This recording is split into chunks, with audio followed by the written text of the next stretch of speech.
very smart on how we are handling these things. Na KOT, napenda vile siwezi kucompare na watu wengine. Napenda vile uko free na uko real, you know?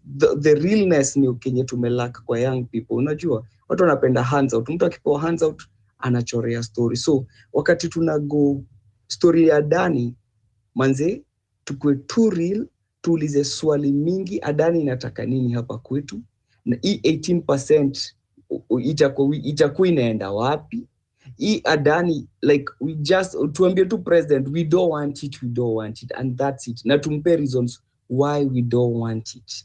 Akituliza, how we want the airport to be managed, tumpe reasons zetu, tumpe solution ya how we can manage the airport. As much as we don't want something, kila wakati wacheni tukue na solution of how we want things to be done. I think that's the point. Nimezunguka sana, I think mmenielewa. Tukisema we don't want shift, tunasema we want this, like tunapeana solution of what we want. I think country yetu itaenda mbele vizuri sana. All right. Thank you. Nataka kuomba Jeffy na Misiko mniruhusu nifanye tabia mbaya ya kuwapita line tu, msinipige. Tabia mbaya tu kidogo tu, niwapite tu hivyo. Niende side nyingine nisalimie Wanjiru. And then I'll come back to you, Misiko and Jeffy. Hi Wanjiru, how are you? Hi. Am I audible? Yes, you are. Thank you for giving me this opportunity, and for allowing me to cut the line. It's very late where I'm calling from. So, I'm Wanjiru. I'm calling in from Cape Town. I'm sorry, my Swahili is not as good as it used to be. So please allow me to speak in English. And nikiweza kuingiza Kiswahili nitaweza. Tafadhali, Muni, forgive is what? Muni. Wanasemaga tukuwie radhi. That one. So first of all, I want to say thank you for this space. And I'm a Gen X. And first of all, KOT, I'm so upset to hear that your mother was 19 when she gave birth to you, because I might just be close to your grandmother. But anyway, let's just call it what it is. So no, my grandmother is born 1949. So I don't know if okay, thank God I'm not okay. No, not at all. So you know, I've been listening to these spaces since this thing started. First of all, I'm a lawyer, but I'm also a governance enthusiast. And I left Kenya 30 years ago because of Moi, exactly the same reason the youth is agitating for change. And I call myself an economic refugee. And I can understand why you people want different things. So that's where I'm coming from. I've been listening to these spaces, and KOT, you know that I have been the listening person quietly and sometimes loudly. And the one thing that I can say is that he's been consistent. Many people have come and gone. I quietly listen. I am a night owl, but I quietly listen. KOT has been consistent. But what I want to say more important is I've also supported KOT. And one of the things that has come across for me is that he has been very accountable and very responsive. And I've watched what he has done at grassroots level.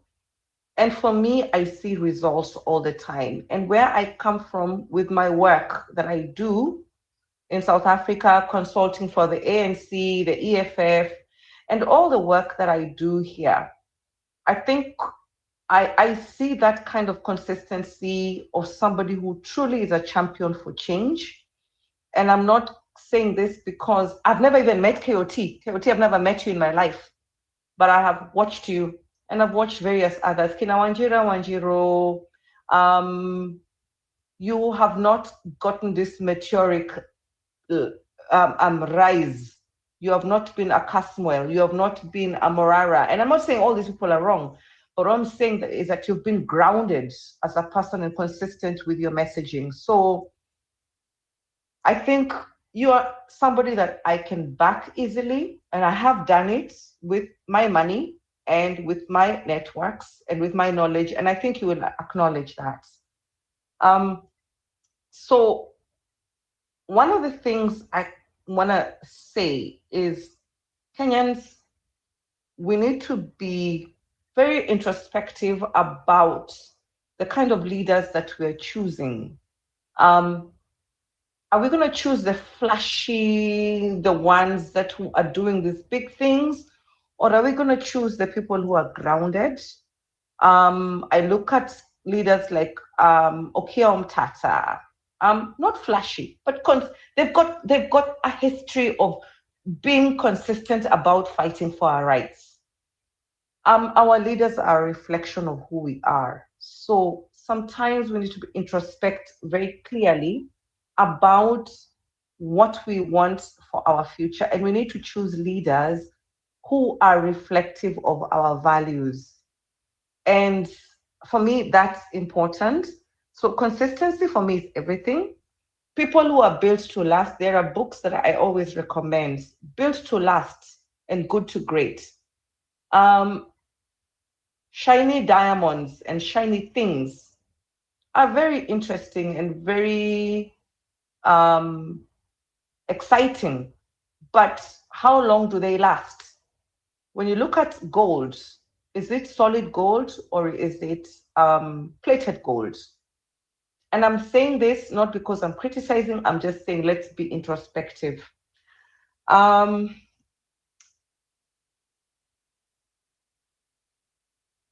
think we have an opportunity right now as Kenyans going forward to choose a different breed of leaders. And I'm going to say this that is going to be controversial.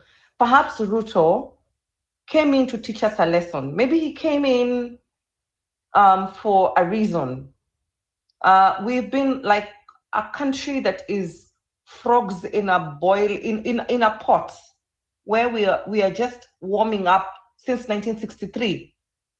We're just frogs in a pot. It's been boiling, pole, pole, pole, pole, pole, pole. It's been warming up. We didn't feel the pain. And then God decided to give us this horrible human being in the name of Ruto to make us jump out of the frying pan. And it's hot now.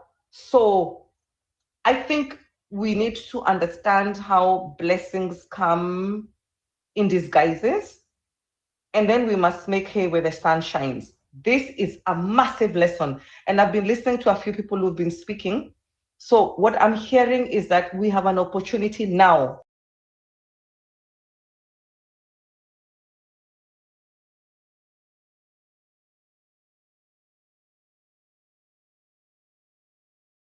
And I went through the Moi era.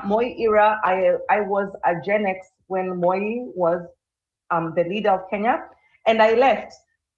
And then now we are in a situation where we are realizing this boiling pot we've been in since 1963, it is time now to say enough is enough. Huyu Ruto ametuambia jump out. So no more. We need new leaders. I don't want to hear about Kalonzo Musyoka. I don't want to hear about all those old people. We must imagine, and I talk about Kenya reimagined. We must reimagine new leaders. We must reimagine leaders who have never been in the system. We don't want to hear about Jubilee, about Wiper Party. We don't want to hear about all these other people. We want to reimagine new leaders that have got new values that espouse to who we are. And for me, you, the youth of Kenya, I want to say to you, and I consult for the ANC right now, and we're in trouble in South Africa at the moment because we've been talking to the same old people. I want you young people of Kenya to reimagine a different Kenya, that you have the numbers, 20 million between the millennials and the Gen Zs. And for us, the Gen Xs who actually believe in what we believe, you have the numbers to actually change everything. Hii kitu imeenda. Let's not entertain the story of Sijui. I was hearing somebody talking about Waipa parties. Sijui. I don't even know. You're talking about the old stuff. Can we think about the KOT Sonkos? Can we think about the Wanjiros? Can we think about the, I don't know who else, Decay? Can we think about everybody who has never been in the system? And we say, let's go vote for them. The elections in 2027, if we're going to have an election, it's not going to be about money. Kenya, you have proven that you are digital warriors. Let me tell you something. I'm doing my PhD in the evolution of governance in Africa led by the youth. The statistics are telling us that, number one, the numbers of Reject Finance Bill 2024 was 780 million impressions globally, the most successful campaign in the history of the internet. It tells me that elections is not going to be about money. It is going to be about an acceptance of who we agree. And when we rally behind those people we agree on, we will get them elected. The game has changed. This is my thesis, and I believe in you young people. And I want you people to imagine, don't sit here in spaces complaining. Take political power. Take political power, and let's get into a place where we have an agreement and work together. Because once we agree, it is this person, we are not, you don't need the money to go and steal to become leaders. This is your Senate and this is your parliament. So for me, that is just my my submission. Allow me to say that please read widely, take charge of politics, be consistent. The youth, this continent is dependent on you. My thesis is telling me everything that I have said. The governance of this continent is all about you. Thank you so much for this opportunity. I'm sorry I cannot speak a lot of Swahili. It's in imeisha kidogo, but KOT, thank you so much. You know I've been behind you and I've always supported you because you have been the one that has been consistent. As people came in and went, you were the person that is still standing. Thank you so much for the opportunity I seized. Thank you. Asante, Wanjiro, thank you. And I know KT sends a whole lot of love back to you and to anyone who's also continuously showed that support, both in sharing your thoughts, whether it's in actual support of resource or whatever kind of support that you've shown. So we do really appreciate, on behalf of KT, I appreciate that. Misiko, niaje? Yes, poa sana, mko salama? Kabisa. I believe you guys are okay. Kioti, my good friend, DK, it's good you have kept this. Wacha niwashukuru. Kwanza ningeweza kusema Ruto must go. Tumesema Ruto must go na ni kama haendi. But he will. Let's not give up. We are not giving up anytime soon. Let him understand we are not giving up. Ataenda. Ruto siku moja ataenda. Reject Adani. We have to be very louder, more than louder, that Adani must go.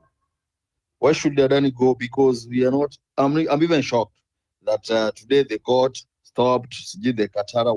What is that? Si wanatuchezea. Koti gani? Koti ya Kenya ama kuna koti nyingine? Labda ni koti ya Ruto anyway. Cha tuseme hivyo. You see ile koti ya Kenya zi tunajua. So we are so offended with this governance of William Ruto. And we are all crying that things are not working out as well as we expected. So what do? We have to stand up, we have to speak louder, and we have to agree on what we want. First, we have to take this political position. For myself, I've started my journey, and what I'll tell you is that the ground is not bad. These people are ready to understand the new blood. These people are willing to listen to the new blood. And who is this blood? It's we, the young people, who really understands the need of our brothers, of our younger brothers, of our parents, of our great-great-parents who are suffering down there. So we are the people, everyone is looking forward to see that tunaokoa hii Kenya. Because if we don't stand, hatutaweza. Mtu alikuwa ananiuliza, mbona Ruto anapusha Adani? My answer was very simple. Ruto anapenda pesa. So Adani wako na shares zake. Ukisikia Ruto anaongelea 92 billion, wewe jua hata labda 50 billion zake. So hizi pesa hizi zipata instant na anajiprepare akuwe na pesa zenye atatumia kuiba kura 2027, akuwe na pesa za kuhonga MPs, akuwe na pesa. Like this guy is very corrupt. So he needs a lot of money. And now who is going to give him this money? Na muliangusha finance bill. Ndio maana amekuja na very pressure mingi sana. Adani kuja. Ukiingia airport unipigie kama 200 billion. Ukiingia sijui Kenya Power huko kwa electricity na kupatia 92 billion, 15 ni zangu. Ruto is just looking for money. Because he understands that with money, he can win. And that is the direction that this guy has taken. That is what I'll say about him going for these deals with Kinadani. It's all about money. He wants money. He doesn't care about Kenyans. He's not there to see that airport is doing good. He's there to get his shares and then do the rest with the money that he has. So he's a very corrupt person. He's a very dangerous person that we're dealing with, that everyone should be careful with. So anything that he's doing is not doing for the goodwill of Kenyans. No, don't be lied. Another thing, my brother, Sankala, Ruto doesn't listen. So at what level do you want us to tell him whatever he has to do? He doesn't. So hata tukimpata wapi, hezi tusikie ule jamaa. Mambo yake ni ngumu. So dawa yake ni a left. Na muda si mrefu ata left. Tusikubali hizi stories zote wanatuletea, sijui extension of leadership, sijui what. Don't. We want Ruto to live and leave us in peace because we are already in pieces. So we just want him to live. Another thing, let's also focus, as much as we are focusing with the national leadership, can we go back and see what are our MPs doing? Because these are the people who are really failing us terribly. Can you go back and see what our governors are doing? Can you go back and see what our MCAs are doing? Then, with that, we'll be in a position to fight the national government. Because Ruto is using the MPs, he's using the senators to fight us. He's using these people to pass his own things the way he wants. So can we go back and start looking on what are these people doing? Back, then you realize that for sure we're in a problem. And the only solution we have is to rescue this country from this conmanship. Thank you so much and have a blessed night for those who will be sleeping. Thank you. Asante Misiko, thank you. Jeffy, good evening.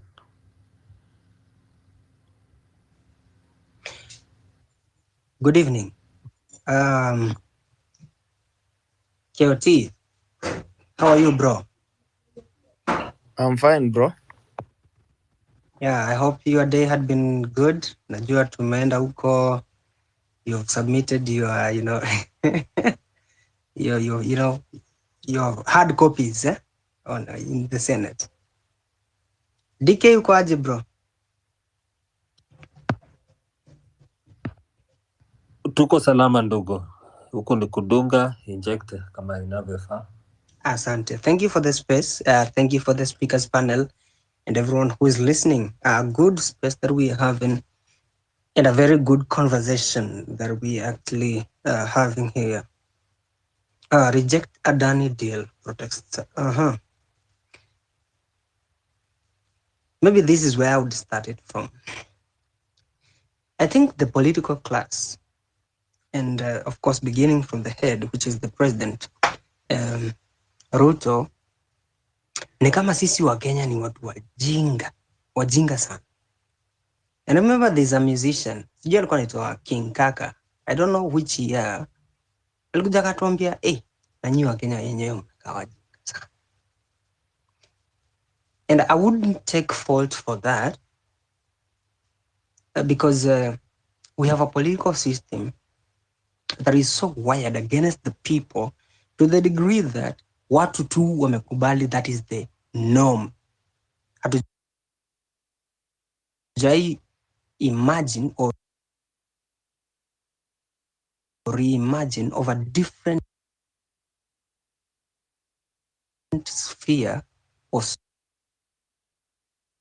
space of reality yenye tunaweza ona vitu tofauti na vile zenye ziko sahi.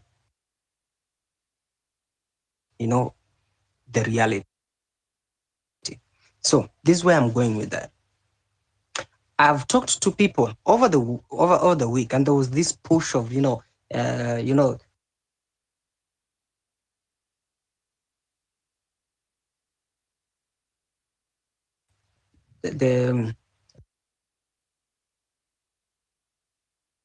term limits,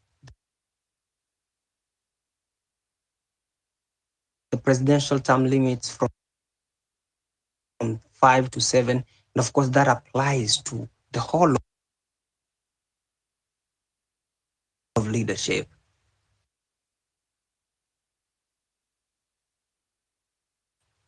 Kutoka MCA kwenda huko juu, women representative, we're talking about the governor, we're talking about the Senate, we're talking about the MPs, we're talking about the senators, all of those. And then I said, this is the charade that we have been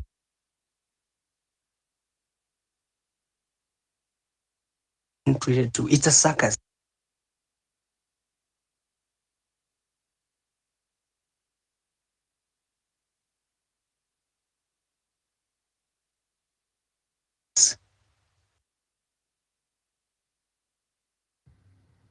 Na sijui ama ni mimi net yangu ama Jeffy unapotea kwa kila mtu, but mimi nakupoteza. Sijui ama kuna mtu mwingine anapitia hiyo. I think kila mtu Yeah. anampoteza, They actually because know even from my end msikii vizuri.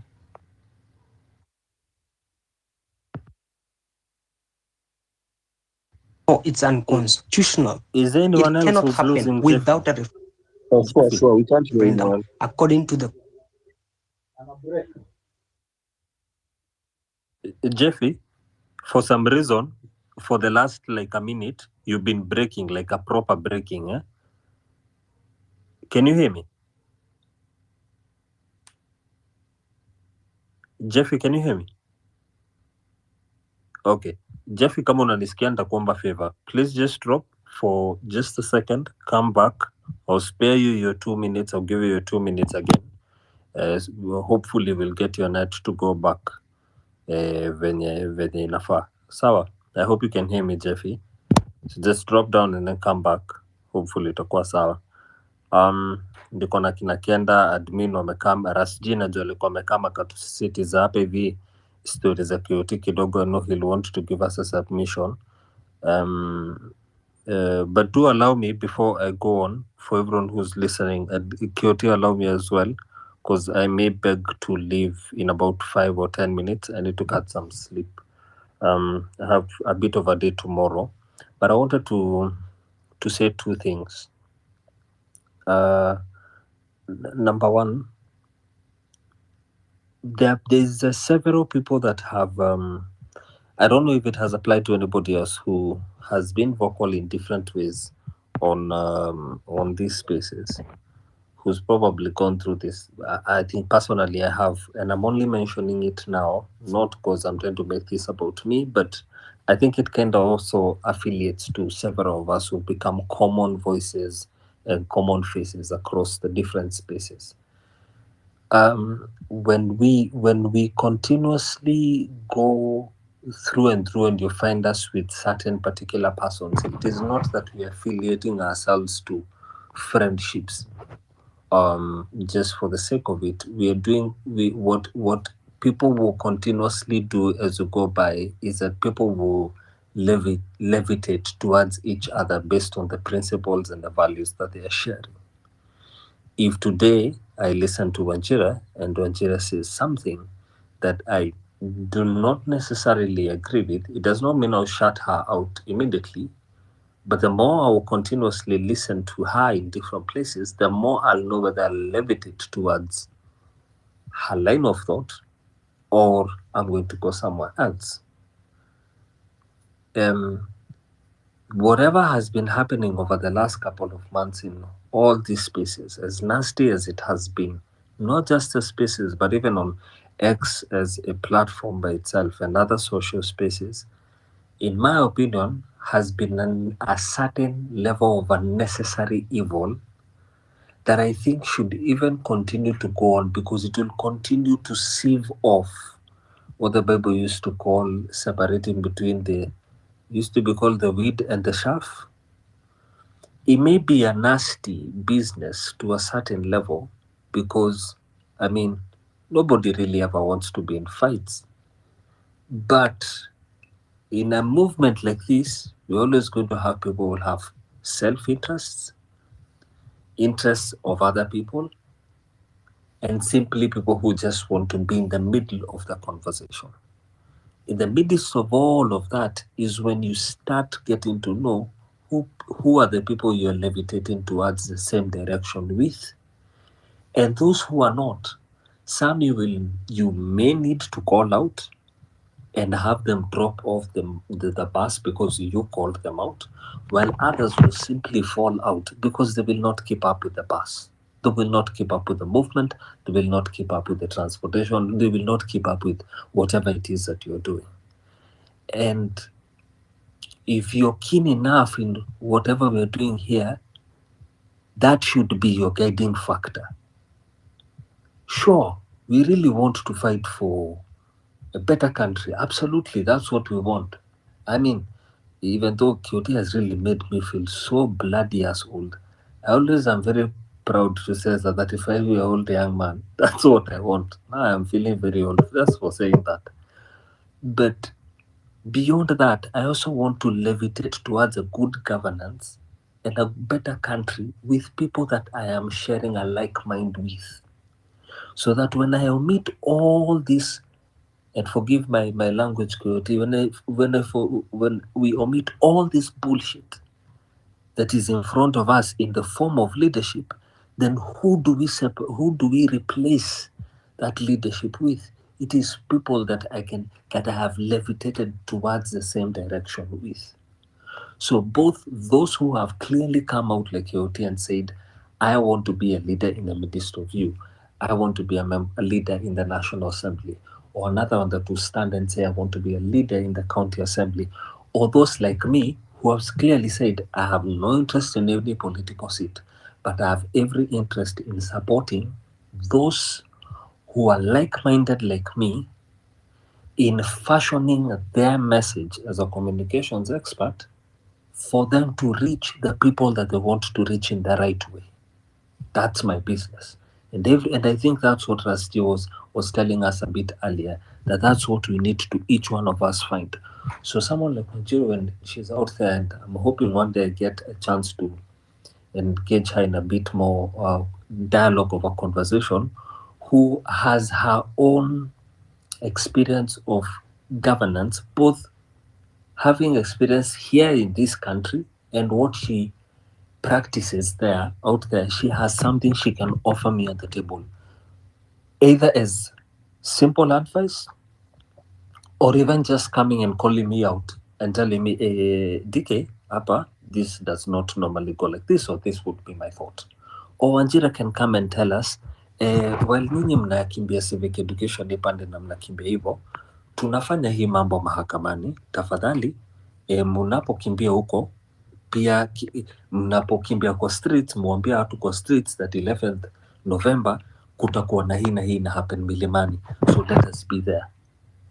Or councillors that will come like we were speaking and saying, hey guys, as much as mna inject hivi vyote, mnajua mnatumia akili zenyu and you're only human beings, and I mean, we are young. Even Muse sounding like that, I want to make myself old. We are young. My daughters are young. My family is very young. I'm just very newly married. So I have a life to enjoy to a certain degree.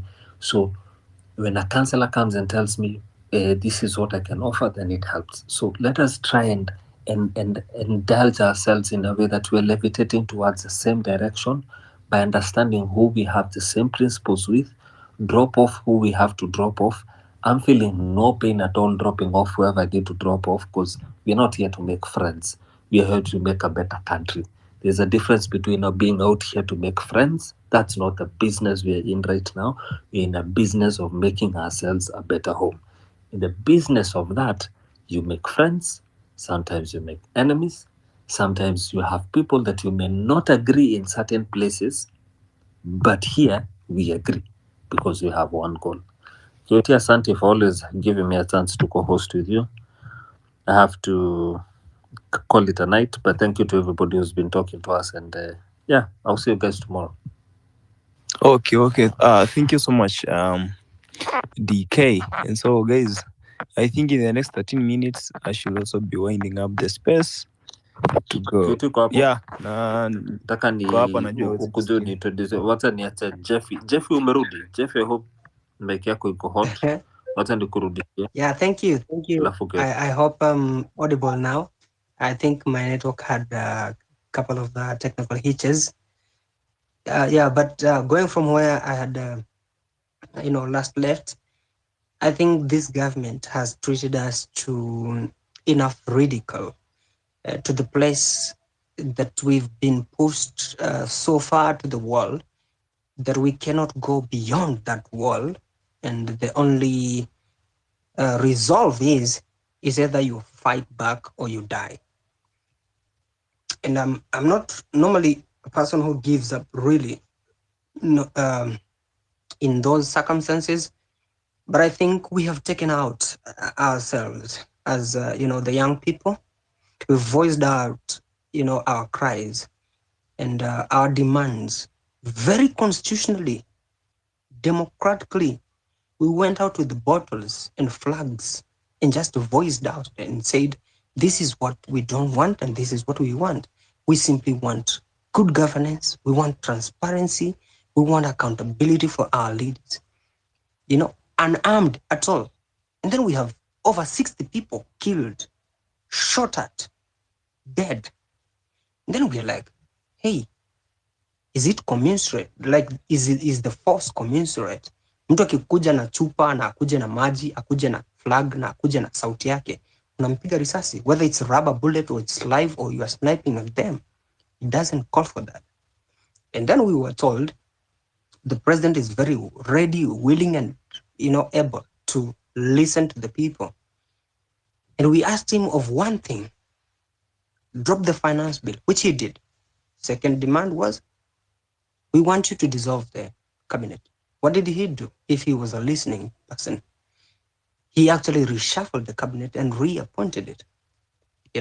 So we've gone to the street several times, and I'm like, okay, why is it that now the youths are, getting very escalatingly, agitated to, using more force? This thing that we're being treated to as, it's called public participation. That is a charade. It's drama. It doesn't count. The day that they brought, you remember 2 weeks ago when they said, this public participation about the impeachment of the deputy president, you could see on mainstream media the whole feeling of all counties in the nation where we want both of them to go. If Gachagua goes, Ruto goes. Because if Gachagua is tribal, Ruto is more. If Gachagua is corrupt, Ruto is more.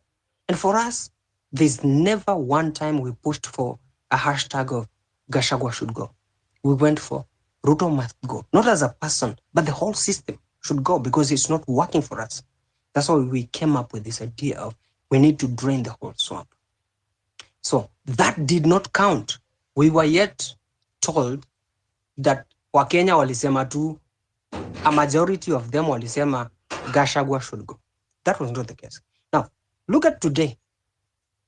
Watu walituma ma emails, watu wakaenda in person, wakasema tutaki hii 5 term limit iongezewe to 7 years, of service.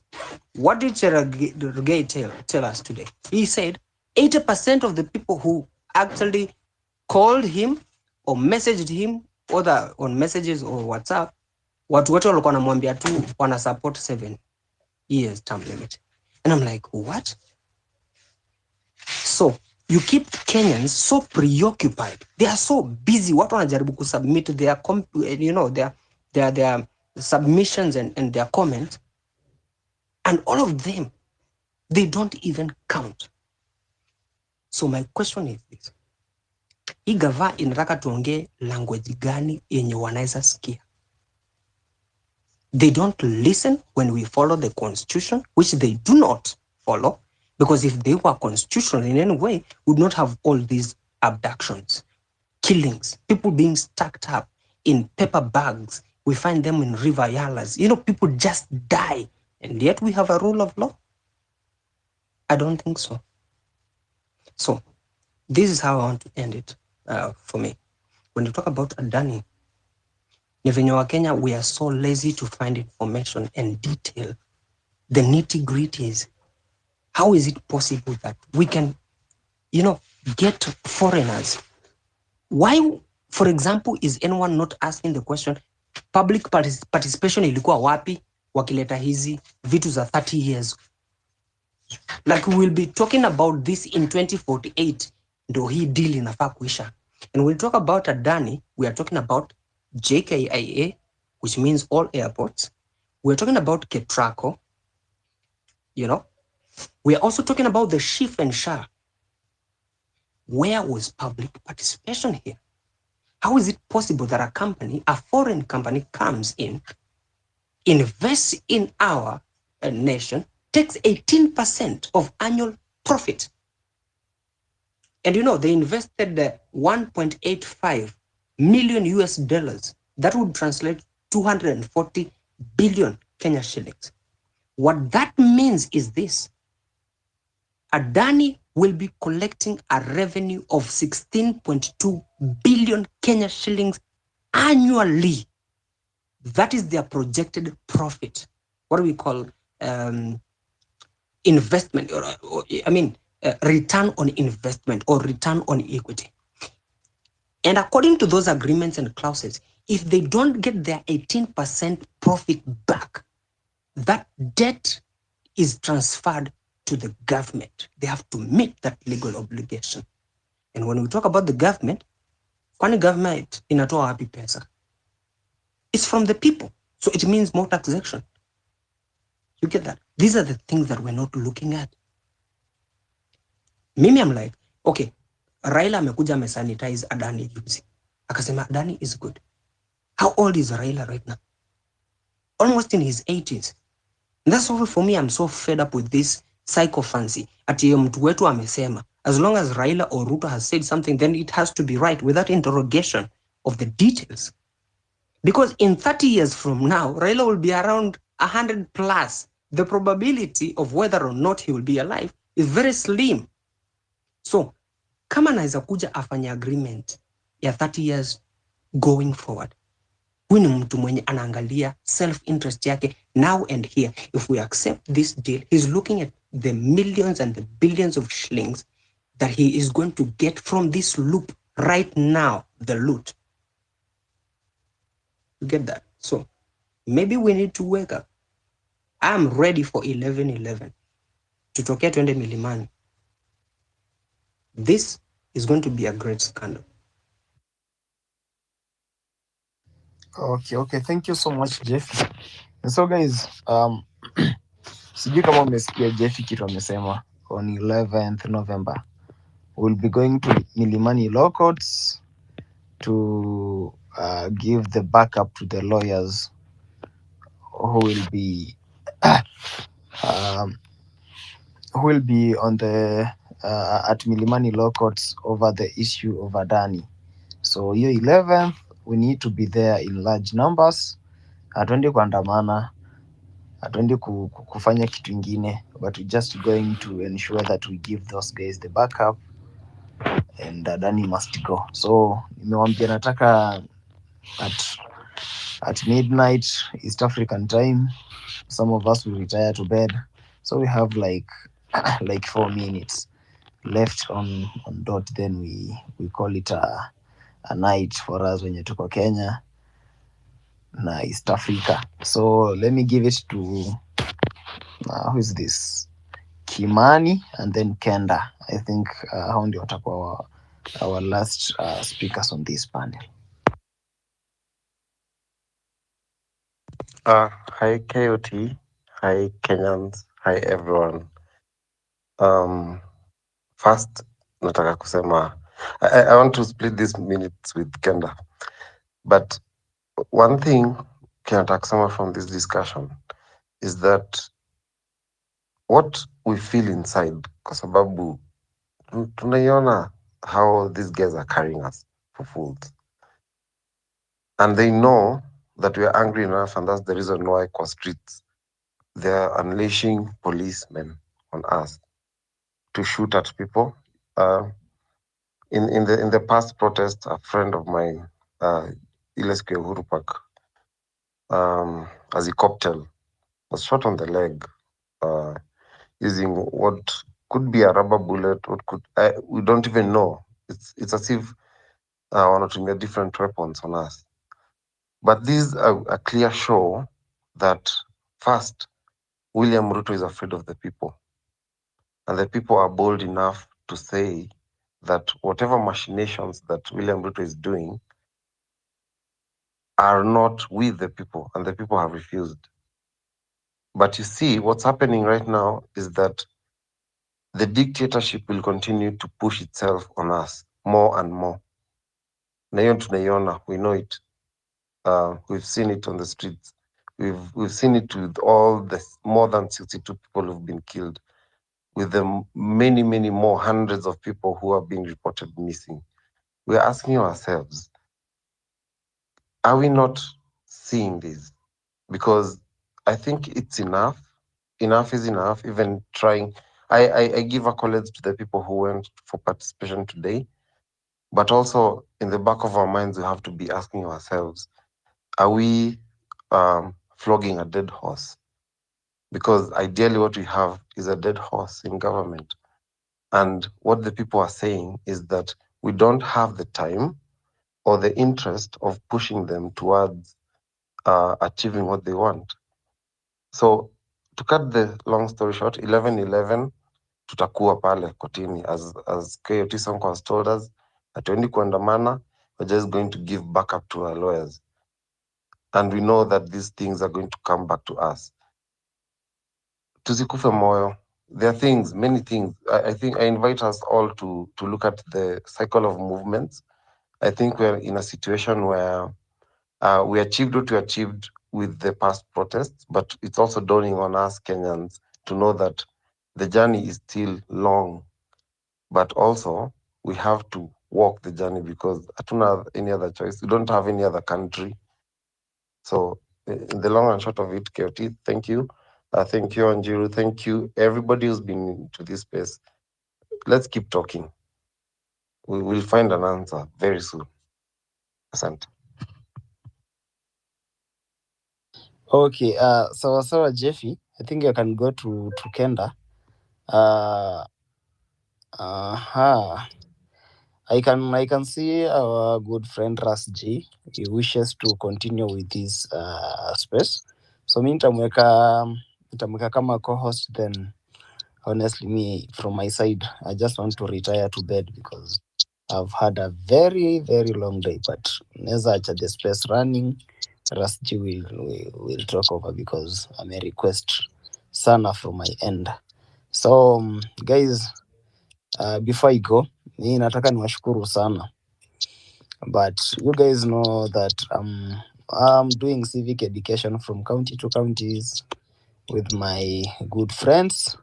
So next week we are going to Nyanza. We've organized in Kisumu, and then kuna Migori, alafu na kuna where is this place huko mali Orengo anatoka Siaya. And so hakuna mtu unisponsor bana ati sijui ni organization ama nini. It's from you guys. And so mimi nikienda kulala, if you wish to support that initiative on that day, nitaacha namba hapo. Hiyo namba inakwanga purely for that activity. So whenever you call for accountability, I always know what to do because that number hainanga kazi ingine. It's not my official number. And so nitaiacha hapo. If you wish to support us, kindly do that, because tukikaa tu hapa tukiongea and not doing the action on the ground, and then we are failing. So me and a few friends, na pia kama kuna wengine hapa they wish to join us next week, we are going to Nyanza. Just come, then tunaweza tembea wote pamoja. Thank you. Before you leave, may I just have a quick, just 1 second moment? Okay. I just want to let Kenyans know that worldwide campaigns of this nature are actually founded, they are financed by people, they are financed by citizens. If we don't finance them, then we expect them to steal from the sovereign to pay for them. Guys, when people like KOT who are accountable, they are dependable, they are consistent, let us be the ones to support them. Look at the US, look at South Africa, look at everywhere. They don't need to be the robbers of our sovereign. We, the people, must be the ones to finance it. So I'm just calling upon yourselves. I have put my money where my mouth with KOT Sonko because he has been accountable, and I'm a lawyer, and I am a bitch, and he has been completely consistent. So please put your money where your mouths are. Otherwise, you know what? We will end up having the same politicians who are going to steal money from the sovereign to run for campaigns. Let's support people who are like KOT. Thank you. Just my statement. Okay. Thank you so much, Wanjiru, I mean. So guys, honestly, I want to wish you guys a very great night and a great evening to those in diaspora. Wacha tuendelee kuungana pamoja. Let me just take a rest kidogo, then we'll continue in the next few hours, like 6 and 7 hours to come. Thank you so much, KOT. That has been KOT. I requested that we continue because Kitambo, we used to do it, and we used to do it especially for diaspora family, for our diaspora people.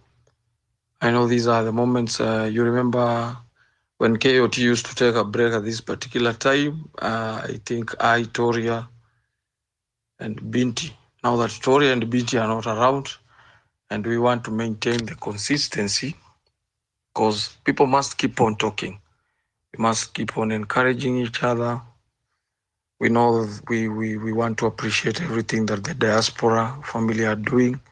And that's why KOT is personally appealing for you guys. In this journey, we need to be together. All of us, we need to be together. We need to show our patriotism. We need to show our unity, because those are the only things that can make us defeat this regime. So as our brother prepares to go to Nyanza, that is Nyanza counties, he has mentioned the counties. And this is another wonderful region that really requires civic education, because this is an area that has been living under instruction of one individual who is in government. So those people need to be told. Some might not be knowing about Adani, some might not be knowing about what is happening in their counties. So as KOT appeals for your help, thanks for the good work Wanjiru and others are doing. We really appreciate that. So when the young people of this nation, as young as KOT and others, those people who are aspiring to be leaders of tomorrow, KOT is aspiring to be a member of parliament in his backyard. I'm also aspiring to be a member of parliament here in Nairobi, and I believe everything is possible. So we are counting on your help. We are counting on your encouragement. So let us do this together. So I'll be with you in our next section. I hope God gives us the energy to carry on, because in everything you have to keep on hoping on God. So I don't know where to start exactly, because I can see Wanjiru hand is already up. I don't know if it is a counter. Can see Kenda had spoken. I'm just somebody called and what Nyoike had just spoken. I know he had not finished with his submission, but I wanted to start somewhere different. But before maybe I go different, Wanjiro, what is this that you'd want to say? Is it something that you wanted to say to KOT?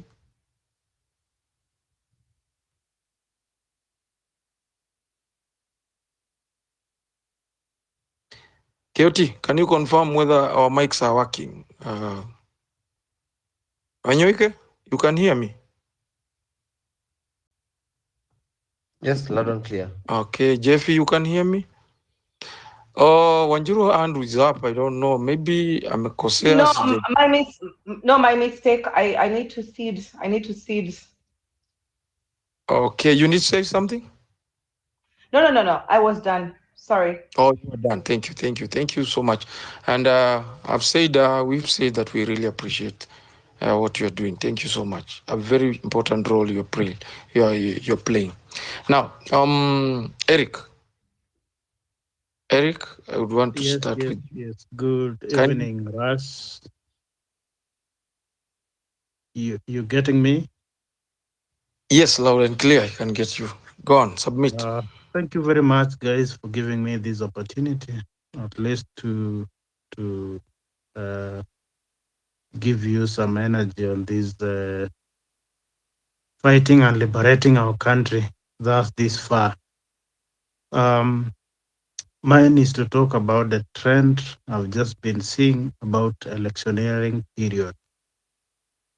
That is the time things really go very fast. And if you are not keen and careful enough, then we'll still see the current president back the seat. Now, there are a number of issues I would like to raise here. Number one,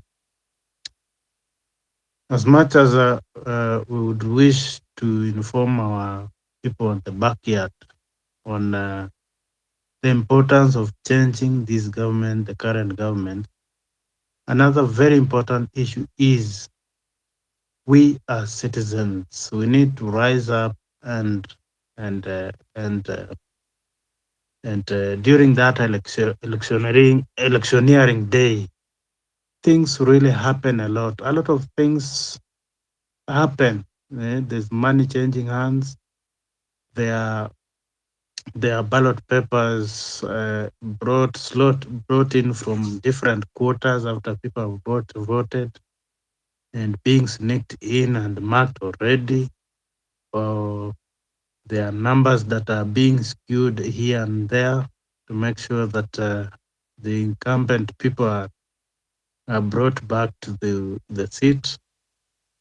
And it is a worrying trend that you guys, as we are trying to fight on things that are ailing us as youth, I'm just fearing that the people we are just fighting will just come back using our money, our taxes that they are stealing now to come and bribe their way back to power.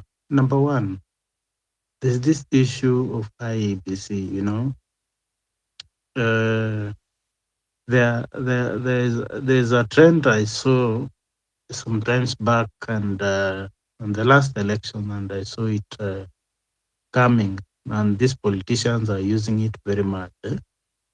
You see, they get the number of people in a certain area, they get their IDs, or they get their, if they are registered as voters, they get them, they contact them wherever they are, they surrender their IDs to these people, they do whatever they do with it. That is where these booklets of IBC go into their hand, and it is not found easily. They give out a lot of cash for it to be found. So those booklets are going to be marked with these people's ID, and they are going to to be they bribe the returning officer of that county regional. I think the central one of that county. They're going to take those ballot papers to those places, and they will be counted, and they will be tallied, and results announced. As they do so, they already run directly to IBC headquarters to go and be ready to be given a certificate, because if he or she delays, then things may change along the way. So there are a number of issues of that kind that I saw on the last general elections, like 2017, 2022. I saw the same trend. In 2007, I saw the same, and then I became very much concerned and agitated. Kenyans do not make their votes count. That is the real issue. And then the issues of these servers, especially for these presidential issues, it is never clear. Whatever happens with those things, it is never clear. Pole. Yes. Eric, you can hear me. You can hear me. Yes. Now, I think those are very, very, very wonderful stories. Very, very wonderful. And I don't dispute anything. But I want us to talk of the current problems that we are facing as a country and how we can handle that. Because I know everybody knows the history of our elections and all that. But I also want you to send a message of hope to Kenyans. Don't talk from a perspective, unajua mimi sasa mahali hata nimefika naona ni kama hatuna mwangaza. No. That should not be the mood of the movement. Yeah, we are here. We know all those faces. We know what happens. You have explained gonna happen hivi, but Kenyans are looking on. We are here to encourage one another. It's not, we cannot put a situation ati tunakaa nikaa tunaonesha ati Ruto is this somebody that is very much organized in a manner. I think if you saw even today, I want you to reflect on these three things. And I want all the speakers that are coming. Like today, a CS, a cabinet secretary, last night, aliamuka tu aka-advertise. Akasema, today in KICC, there are jobs, Kenyans, young people should come and apply. And today I saw the CS at KICC smiling with, when you see kids holding their papers.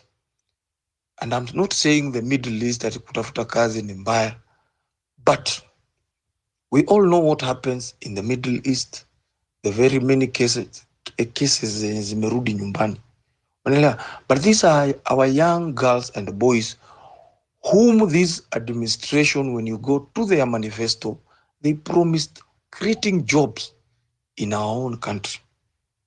Lakini juu wameshindwa hiyo kazi, they now want to export the people, the young people of Kenya, who in their anger demonstrated their anger during the finance protests. Lakini sasa wamefika mahali, the only solution wanaona, it is exporting them. I want you to carry. You see, those are the things. Manela, but let us forget about Kwanza, because the way I'm trying to get you, una-explain vile election inaibiwangwa, na nini. So let us cross. Currently, we have even not constituted the IEBC, and it has been done intentionally. So me, I want to hear a Kenyan encouraging other Kenyans, particularly on solution on how to get this system out of power. But to see kuwe na hiyo mood, that one I'm just saying on a lighter note.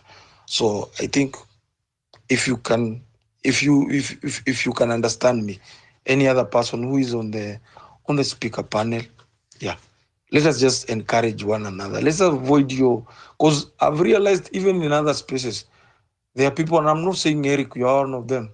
There are people who have changed the narrative. Huh? There are people who come, they talk, but at the tail end of it, they make it look like it is impossible getting this regime out of power. Because there are people we believe the blood of our freedom fighters, they still run in our veins. We are capable of chasing William Ruto out of power and taking back our country. Carry on, Eric, as you learned, as I try to accommodate others. Yeah, thank you. I was just bringing that point, and so that as we do civic education, we also see how we can counter all those things that bring bad people, bad leaders back to our office spaces. Now, yeah, there are things that can be done. We can do it, and we are going to do it. And I personally, wherever I am, I've always tried to speak to the border borders that carry people, these border borders that during electioneering period are the ones being given fuel to go and sing and do some sort of things and then change the narrative of the electioneering period. So I've always talked to people, and we can do this, all of us. Wherever I go, I tell people, whatever you've done in the past election, please, this coming one, do not be swayed. Do not be swayed with the money that comes and start doing things that are not contrary to what we are advocating right now. Because the suffering that we are going to get after we elect bad people is going to affect all of us, not just the person that did not vote for that person.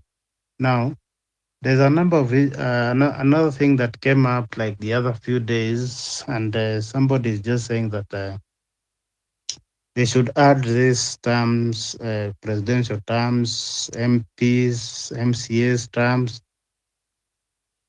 Guys. And I saw Gerard Gay today. I don't know, he responded by saying that 80% of Kenyans said they are supporting the extension term for these politicians. And I know for a fact that Kenyans, 100% of them do not even want to hear such kind of things. There are problems that are facing Kenyans now. And we are the youths that are waking up to put these leaders on check, because there's no one there. Even the people who used to speak for us do not speak for us anymore, because they have also mouth to feed on. So I would like to encourage all of us here that whatever we do every day, each day, we wake up, we find people, we talk to them, we share the issues, the pressing issues of the day to day, like these share things, like these fuel issues. Been told that when you go to a petrol station, you're supposed to get an ETR for your fuel, the fuel you've consumed at that petrol station that time. So, guys, we should inject more on pushing for more reforms in this country, because this current government is not going to hear anything about helping Mwananchi at all. If we push them harder, we will win this thing. Thank you very much, Ras. Thank you, Eric. Though the elders you have put on hold, I had given you 3 minutes, you have consumed 10. So, Kenda, your hand has been up, Kenda. Okay, Ras G. hadi sikuwa nimeongea, nilikuwa nitatakiwa, but thank you for the chance. Okay, for me Uchukua dakika tatu. Nataka utumie dakika tatu, si tuko sawa? Kenda,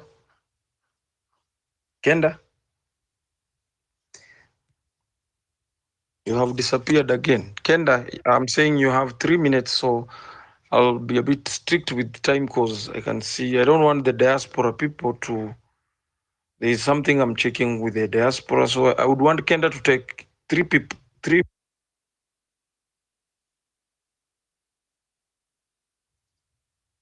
Seems Kenda has disappeared. Pius, you can hear me? Yeah, I can hear you. Go on, 3 minutes. Mine is very simple, very clear.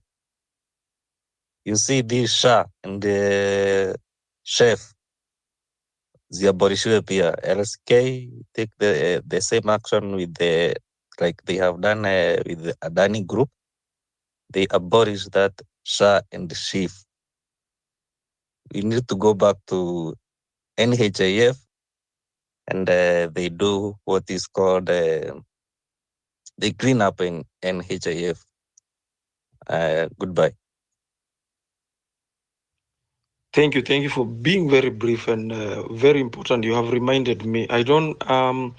First, we need to laud also the people who have played a very, very important role in taking this Adani issue to court.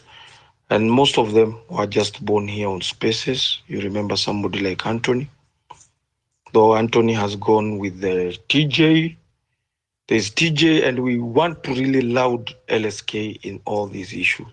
LSK has played a very, very, very important role in the struggle, in the movement. I remember, I think, was it 2 days ago? 2 days ago, if KOT is still asleep or still on, can confirm, LSK bailed out more than 120 students who had been arrested by this very administration on the basis of just asking for their rights in school. So LSK is playing a very important role, and it is our hope also that LSK can be enjoined in these other petitions that Kenyans have gone to seek justice in the corridors of justice. So it is my hope that LSK, Mungu wasaidie, wasifike mahali wakachoka, and I think that's how we are winning. So it's also my wish that LSK can be enjoined as a petition also in SHA and these other many, because so many Kenyans are in the courts in different issues pertaining injustices and impunity castigated by this regime. So thank you for Pius for being very brief. Hakuna mtu mwandaa kuongea, sioni wakina baba Daniel. Nobody is requesting. Request through the co-host, because I think the host KOT has taken a break. Maybe you can request the mic through that. Wanyoike, unataka kusema kitu? Ongea. What's any request as other people get prepared briefly. In terms of Kenya umerezi high, I think cha ukweli kuongea ni kujiuliza what is really going on. Do we have a sane government? Because if simple things kama shisha, what was it, shisha? Like in the end, what is the end game that they're looking at? Mi leo nilikuwa nafikiria, like I just watched news this evening when they were talking about how people are suffering, going to hospitals, expecting that they're going to be served as they used to. Then something crossed my mind. Was she, Sha, she, whatever, was the real intention by the powers that be ya kukula pesa ya wananchi? Because the big question, I was looking at my NHIF before they forced us into this kind of nonsense.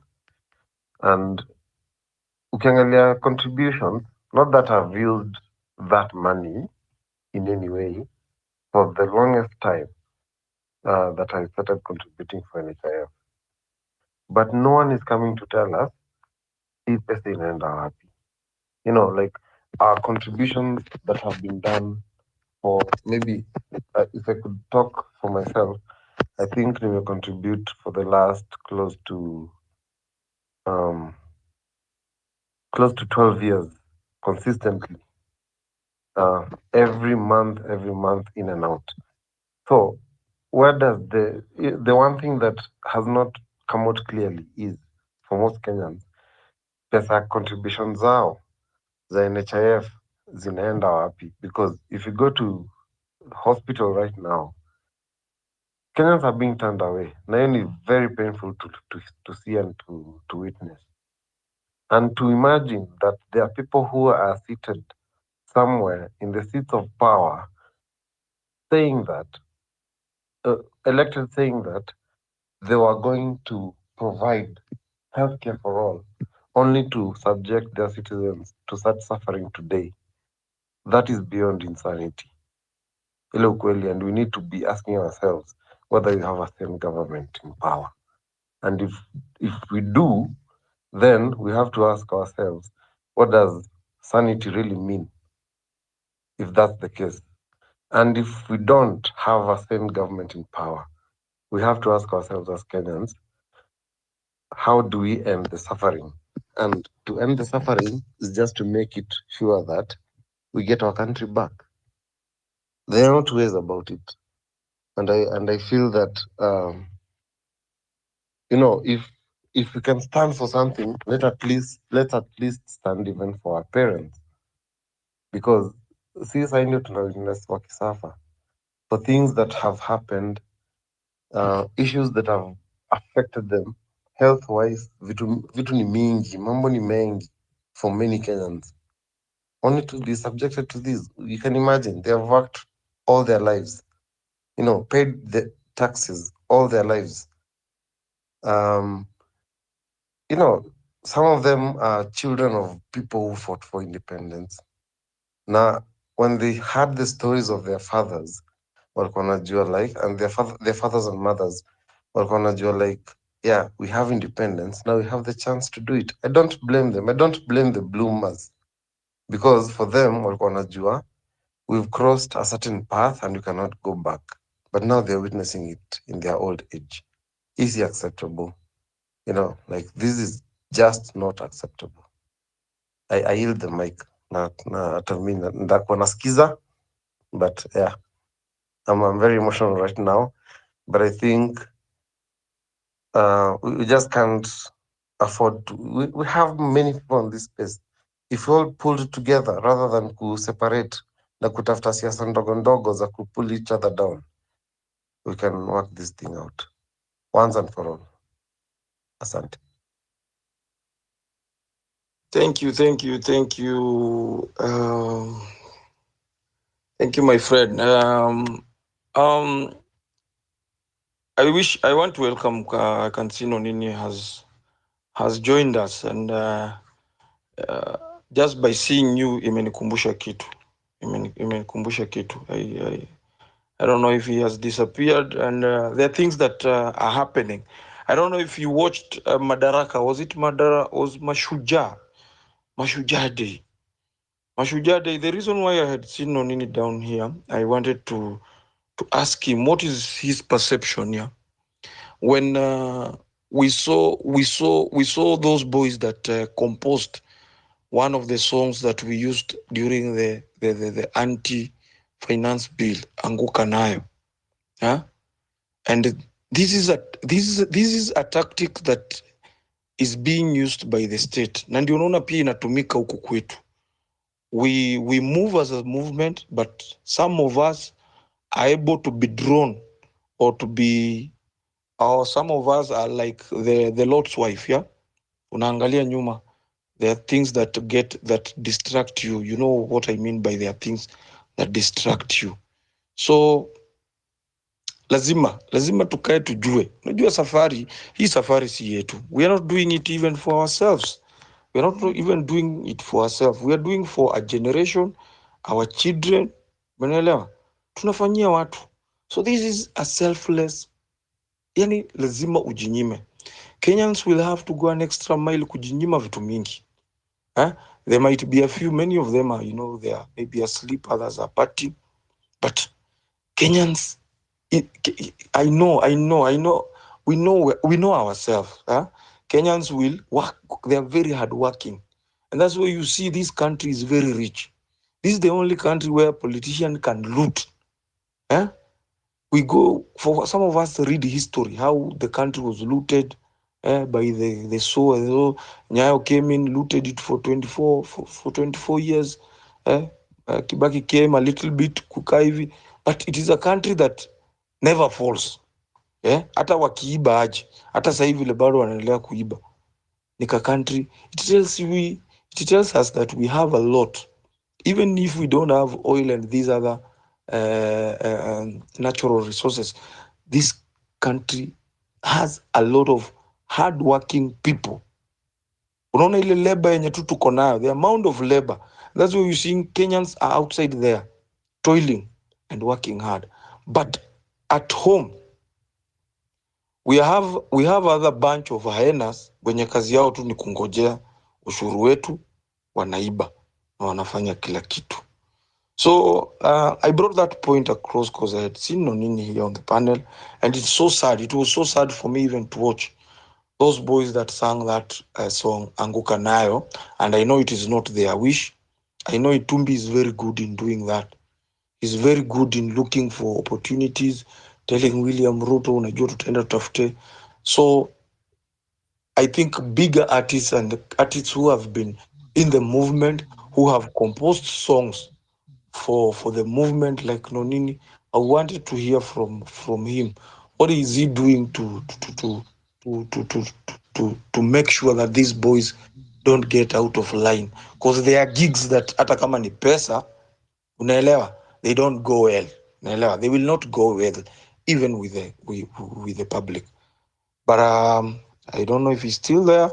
But let me hear from Robert. Robert, it's like an open mic. The bottom line is Ruto must go. So talk to us. Thank you so much. Can you hear me? Yes, we can hear you. Okay. Thank you so much. Now, I think one of the things that we need to address, there are a series of challenges that we need to address, but I think we should have a priority. Which one should come first after the other? Of course, if you start listing them from the problems you have now up to IEBC, we will not finish today. So the ones that need immediate attention, to me, my first priority should be the civic education.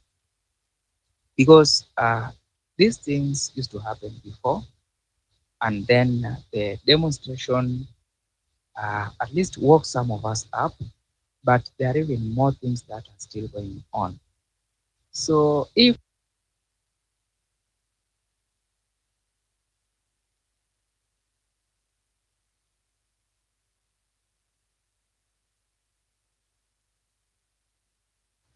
Are you still there? Daniel, can you hear him? Ama ameenda wapi? Yeah, I'm scared. am I audible? No, I can't hear him. I can hear you, but I can't hear him. I think I don't know whether Naskika. Right now. Naskika? Yeah, Robert. Yes. Can you do me a favor? You keep going, nika volume inaenda kuisha. Can you just do me a favor and check something for me? Can you check the volume of your PC? Is it automatically adjusting downwards?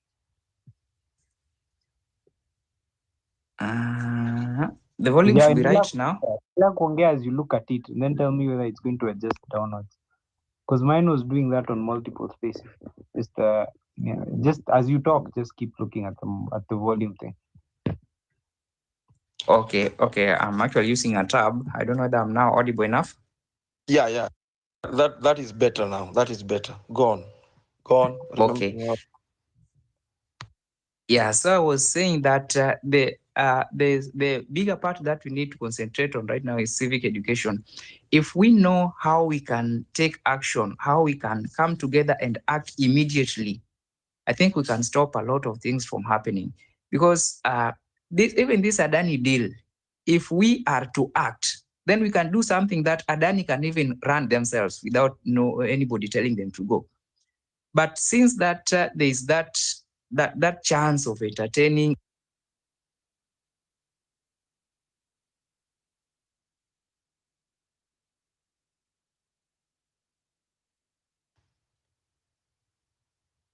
He's gone again. Daniel? Daniel? Daniel?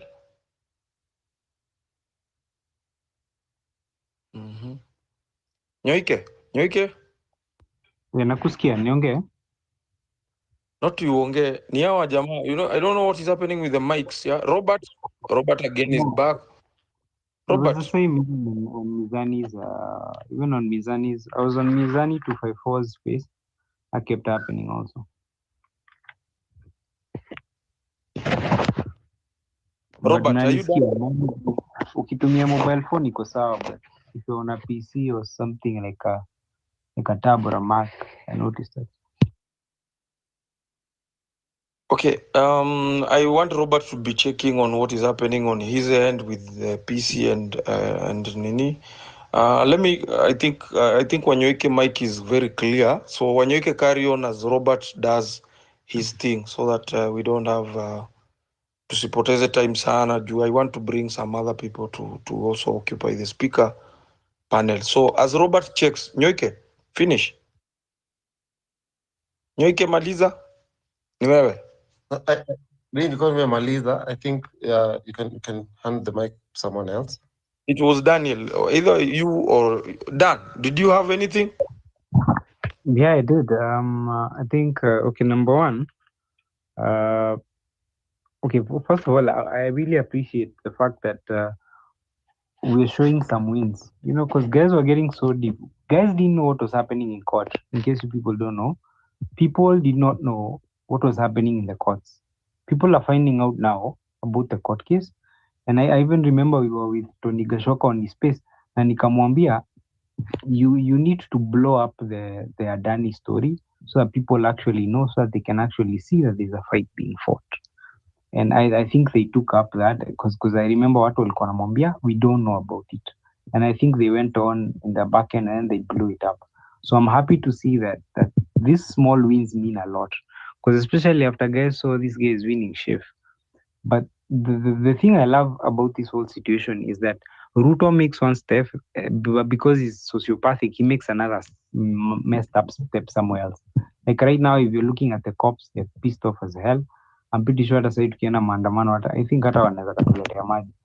I'm just saying. I think hata wanaweza katuangalia hadi watupatie maji because of how pissed off they are. Like, because the government is the thing I wanted to comment about is these jobs to the Middle East.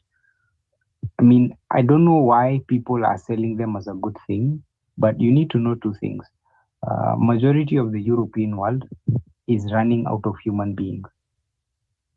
And we are seeing, I think history will look at this age as the age of African voluntary exploitation of slavery, which is what this guy is doing. Because the mines are supposed to be built in Kenya. They're the ones he's going to send there to do meager jobs that the people there don't want to do. So what's going to happen is that they're going to reduce the amount of money the employers there are paying people so that they can make more money. And then they'll take the more money, the money that they're making, they're going to put them in banks, and then they're going to lend them to the actual Europeans who live there. And those people will have more money. So they're actually reducing the wages because they cannot be able to pay their people lower wages. So they're actually getting this group of human beings from Africa to come and lower the wages to keep their economies competitive. And I don't know why no one is talking about these guys.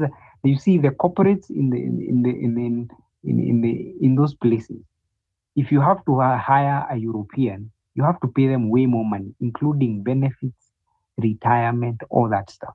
But when you have a Kenyan, you just give them their money, wataenda kujenga kanyumba kake huko village at a fraction of the cost. So what this guy is doing, he's literally selling out his own people as slave labor to build another nation, to maximize the profits of that nation so that they can keep the wages low and keep the profits high for the corporates that need them. Then those corporates bank that money in European banks, which then give the Europeans debt, which they can be able to buy better houses. The guys who are actually the middle class, they get more money. They are able to sustain their economy through us. Meanwhile, our country is exactly where when the people are leaving the country, they will find the country in the same exact messed up state they left it in. No schools, no hospitals. Everything is expensive. Businesses are closing down. You're literally not building your own land. And I don't even know. I don't think we've ever had a more sickening human being as president, because this guy is quite honestly the most sickening human being we ever had. And they are going to do it gladly. He's going to sell off his own people as slave labor for years because Europe needs it. And this time, Europe doesn't need to colonize us, doesn't need to come and bring ships and take us. Our own president will literally sign us off and send us there. Yes.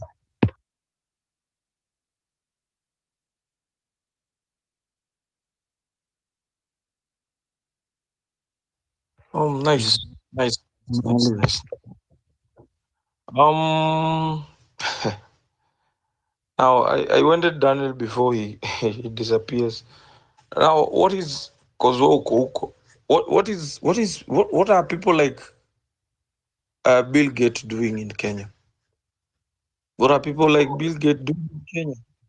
Bill Because Gates, now they're here for the land. They're here for the land. Number one, and number two, okay. I don't know whether you guys watched this. There was actually a press briefing in the US. I can't remember which date. I wish I knew which date. Then you can go and check out. You know the way the US, the reporters, the White House. I think I don't know who they are. Those guys who talk to the media and then they get asked questions every day. And on that day, they were speaking specifically about Kenya. It was right around when Ruto had come in and the relations were really good. And a reporter asked, I wish I could get that video. A reporter asked something about our relationship with Kenya, because rumors had gone by that Ruto was going to come there for a state visit, etc.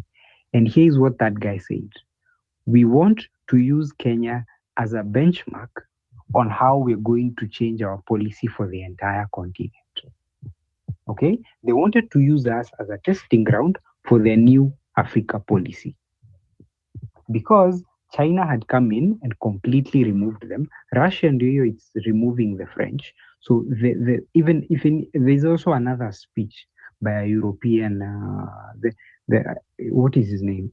It's not Tusk, the other guy, the older guy, the one that said, this is a garden and the rest of the world is a forest. That guy. There's also a comment he made, but this one is about the Americans. They say they want to use Kenya. They specifically say they want to use Kenya as a testing ground for their new Africa policy. Then the European guys said that we are now considering a new policy with Africa. We are now considering our relation with Africa and we are looking to amend our policy to Africa. Guess where the Ruto was talking the immediate next week that guy said that? The guy was in the EU Parliament giving a speech. If you look at that period, you'll see the comment by the American. Like, this guy is literally, he's being used for the West to test their new policy in Africa.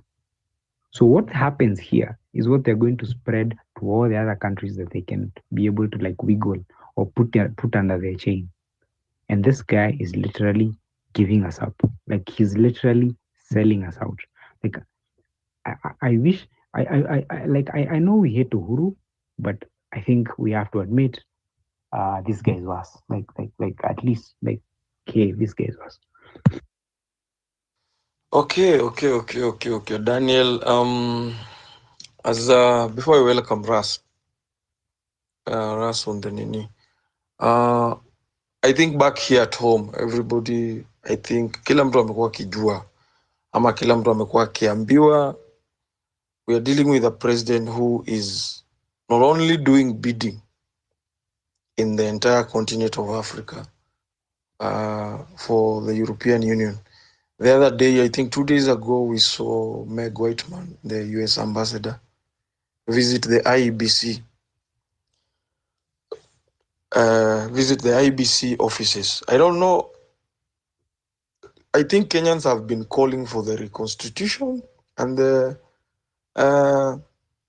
reconstitution of the IEBC, but they are very quick to respond when ambassadors, especially these ones from the European Union, raise issues with the government.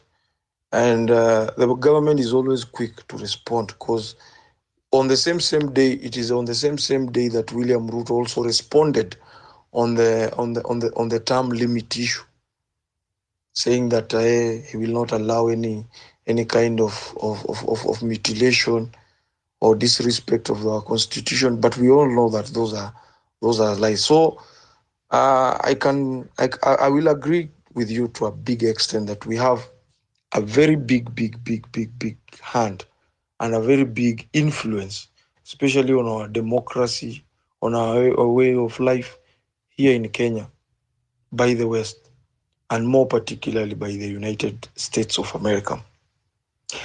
I don't know what the people of Kenya want, because I'm that kind of person who still believes that even the democracy that we talk about. But you see, sorry to interrupt. We're going to have around 2 years of incredible, like psyops are going to be the order of the day. Let me just tell you the truth. If you know what psyops are, we are about to get bombarded by them. The first psyop is what we're seeing with stupid legislation. That one is pretty obvious, okay, to people who know, but to most of the population, they don't know it's psyops. They just see, just if you think the extension of presidential terms was a ridiculous bill, ngoja uone zenye zitakuja. Because what's going to happen is that the more we are not exhausted, the more ridiculous the bills will be. There's a bill that's coming in right now that's going to. I was reading it today. If the bill for protest has already come in, there's the bill for, like, what is the other ridiculous bill that I saw that we're supposed to be fighting this week? Expect stupid, ridiculous bills to come through parliament because they want you, Ruto wants you to be angry until you get exhausted. Okay? That is the first psyops. The second thing will be populist things. He's going to have, we just expect by next, immediately ameanza kurudi juu ya gari, expect a lot of freebies. A lot of stupid freebies, like sijui unga imeenda chini, sijui wamama wamepewa pesa ya kufanya nini. Just expect some populist shit which is going to like regulate that anger. Kama wale wa Nigeria walienda kuraya wakapewa bag ya mchele wakarudi home. Expect shit like that, a lot of it. Then after that is going to be surveillance. Buda boss, kwanza, you can hear me, right? Ras? Yes, go on. Yeah, the next thing is surveillance. Kwanza, we were just on another space talking about that this a bill for dinging IMAs. And I was telling guys it has nothing to do with taxes. I was even explaining to them because I worked for a telco for years, so I actually know it has nothing to do with taxes. They just want to have a way to be able to, like, they can clone your phone, hijack your phone. Like, they want to be able to have better control over what you're doing. Like, because what you need to know about a mobile device is that it's just a Linux machine. There's nothing special about your mobile device. It's just that small Linux machine that has applications that are running on very, very unsecure tiny databases called SQLite. That's all your phone is. It's just a Linux box, and then the operating system it's just a Java application that takes over the entire screen. And then you're not able to access the other parts of the Linux machine. So all they are doing right now, once they have their IMEI, they're able to they can be able to do so many things, like turn on your mic. They can be able to go into your that SQL database, into your WhatsApp, go into your Twitter, go into your TikTok, like, because all this, your phone catches all these things on your phone. Like, all they are doing is trying to have a legal database that does not go through Safaricom, because if they keep going through Safaricom, Safaricom is going to face backlash, and they don't want to mess their business. So what the government is doing, it wants a legal binding, like a legally set up database of phone IMEIs that they can be able to prevent, like they have legal right why they have it. So once they have those IMEIs, they're then going to flood the ones they already have, which is all our IMEIs, into that database.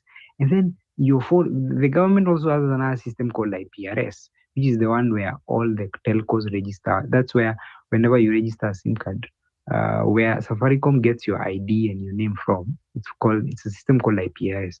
And it's also, if you can even get access to it. You can register to get access to it. It has all phone numbers and their IDs and the name. Now, the government already has that. Now, it wants a database of IMEIs where it can be able to cross-reference. This IMEI is active. Who's using it? It just makes a simple query to Safaricom, gets the IMEI, and then it tags you. So that every single IMEI is attached to a phone number, and they have their own system. They don't have to go to Safaricom. It has nothing to do with taxes. It's 100% surveillance. That's number one.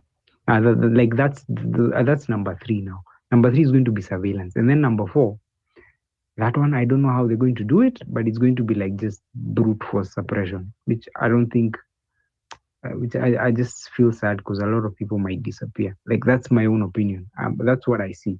Stupid legislation, then you're going to have populist things, then you're going to have like surveillance, and then after that, just brute force suppression. That's how I see it going.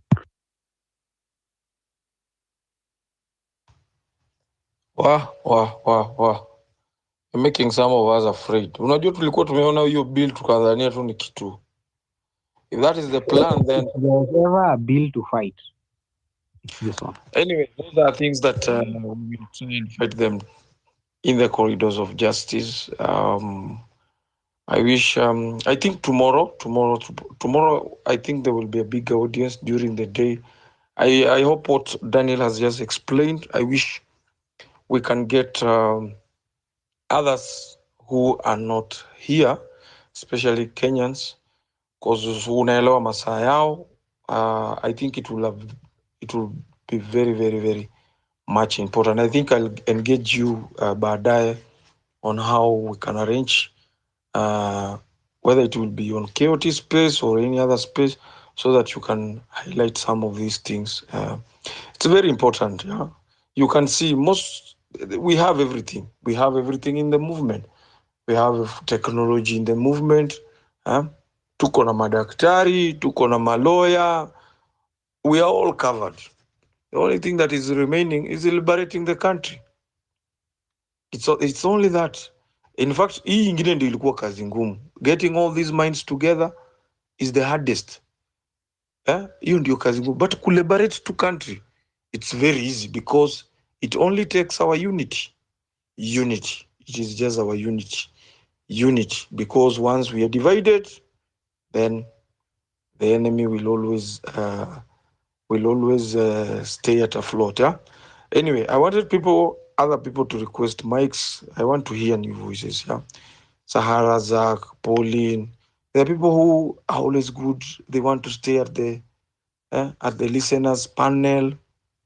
Let us close the space with a lot of energy, with a lot of encouragement. And there are so many names. Yeah. They are very, very beautiful names I can see here. Kindly speak as we close. We can have 3 speakers speak so that we can close and wait for tomorrow. Anybody who would want to? Ras, can you go? Yeah, man. Yeah, much respect. I really appreciate. Yeah, ili kiasi. Kwa job nimeingia sahi. It's very late, but yeah, I've been listening to you guys for a long, long time. nani ile space nyingine and this space of KOT. You guys, you are unsung heroes. I really appreciate sisi kama watu wa diaspora, we are looking upon you guys. Mkituambia ni left, then ni left. Mkituambia ni right, ni right. We always supporting you guys. But yeah, I can see now, nafikiria ni mambo mengi sana ambayo yamefanyika. These guys, hiyo legitimate government imekuwa very brutal, you know. Saa hii so naona kidogo maandamano kidogo amerudi chini, so we are really, you know, ready for our country. We need a new Kenya. RSG, KOT, I can say without any doubt, KOT ni kama brain wa movement, kwa sababu he's, you know, one of the top guys. He's very consistent. Wengine wanajitokezea wanaenda, maybe others are just cloud chasers, but KOT, RSG na wengine wale kina Beat Africa, you guys, you are real, you know, we are looking at you guys and we are ready to, you know, to support you for the good cause. So yeah, kitu ambacho ningependa pia kukuuliza wewe Ras, see at the moment, manake naona kuna a lot of divisions. Tafadhali ningeomba sana kidogo kama unaweza kunifafanulia, because you guys you are on the ground. Kuna a lot of divisions, kuna hizi, you know, a lot of spaces. Unaona KOT atafungua hii, kuna mara huu jamaa mwingine kama Pipita. Okay, Pipita labda maybe it's just, you know, ni nani yake nyingine hiyo, kama ni ya radio whatever, but yeah, it's, you know, anaongea tu kuhusu nani, yani the same thing. Utakuta nani wengine kule, utakuta wao wengine kinagachoka and all that, you know. So kitu ambacho nataka nikuulize wewe, what really happened? Kwa sababu from June we were very very united, lakini sasa sijui kama ndio ni nasema ni government, but ni kama sijui kama nawaita big wig or kina nani wanaitwaje, kina Osama kina Otero kuna jamaa ule mwingine Kimuzi, those guys were like forefront. Kuna hao wengine hao kina nani wanaitwaje, kina Mwangi, kina Hanifa, sijawaona kwenye spaces, unaona. And all these guys we really, you know, supported them. Alafu akaja huu recently kijana mwingine huyu nani Morara, unaona. Alafu all of a sudden, you know, just disappeared. We really supported, you know. So what really happened? Na sahii RSG, what's next? Kuna nyinyi mnakuwa mna hiyo communication kweli ya kuunganisha nani Wakenya wote sasa at the moment, kwa sababu nimesikiza sana space nyingi, unaona. So are you guys really willing to like kurudisha motisha, ile confidence ama moral kama wa 2 months or 3 months ago, ili kila mtu ajisikie let's just fight for Kenyans, ama what really happened, kwa sababu we are really looking for you guys. Hapa pia huwa tunajiita tunaahidi, tunaenda huku, tunaenda huku, tunaenda huku, tunapiga piga kelele huku, sisi huku hatusumbuliwi. We really know how you guys you know you go through, na hao watu wa Masubaru nini hayo, ninajua kila kitu, but how are you going to counterattack? How are you going to overcome that? Na mta mko na mpango wa kukusanyana nani au ambao wanaitwa ni nani influencers ambao wako na followers ambao it's very easy kufanya hiyo mobilization, alafu sisi tukaa tunaweza kuwa support. Sitaki kuongea sana ama kurant, but yeah, those are just only one or two questions that naweza kuulize wewe ndugu yangu, kwa sababu huyu kijana ambaye naona sijui kama alikuja at the moment sijui pia naye yuko vipi. Is he an agent of wa serikali, ama ni vile tu ameweka ameunda chama chake, alafu anataka tu kufanya mambo yake, he's just a politician, because at the moment sisi hatujui. Nitaachia hapo ndugu yangu, naomba Rasji uweze kunijibu kwa hiyo please.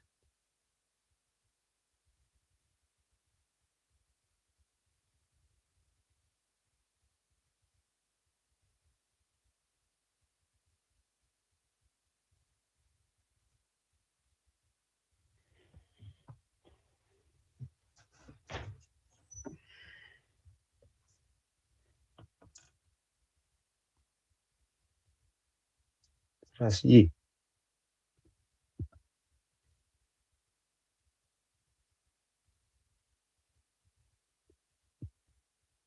are you gone?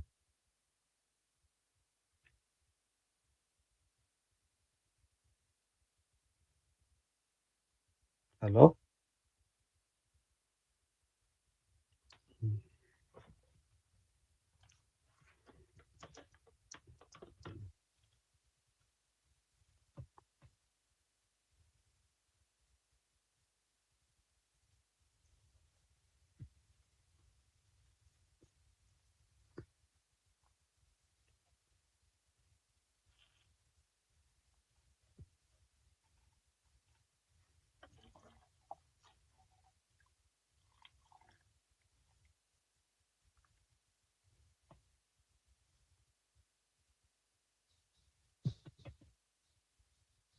Hello?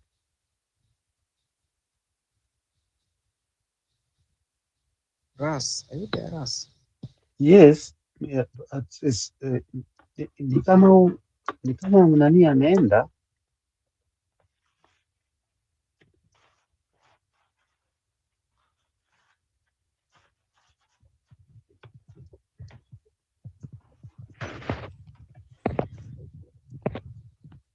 Rasji kama ameenda Yes, and I think the next person can just pick it from there. Get Yeah, given chance for like two people. yeah, Who's next? sasa Ras the ameenda. farmer. Yes, yes. Yes, who has just spoken? Yes, I did. Do you have that information that Okay. I was trying to to to uh, to ask Rasji? Yes, I've heard you. I've heard you clearly. Okay, can you please try to explain to me what is really happening there? Kuhusu haki na Morara, kuhusu like organization, what is really happening there? Because we've been personally, I've been I've been supporting the movement. Hata Kinoti pia naelewa. But what will really happen to Okay. these other guys? Yeah, Then tafadhali tu in brief, sitaki nikupatie nani sana nani nyingi, but I just really want to know nataka kujua history ya huu jamaa huyu Morara, nataka really happening about these other influencers ambao why kila mtu ana hold spaces zake, kwa nini hakuna mambo ya kuungana tena?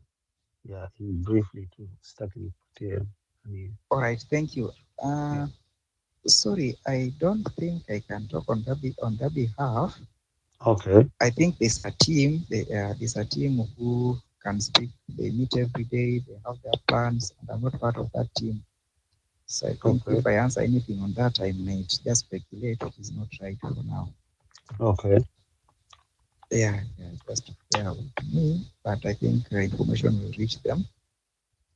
KOT will get the information. It's part of the team, and I think the respondent will give update. Okay. But KOT is sleeping. So perhaps sleeping, right?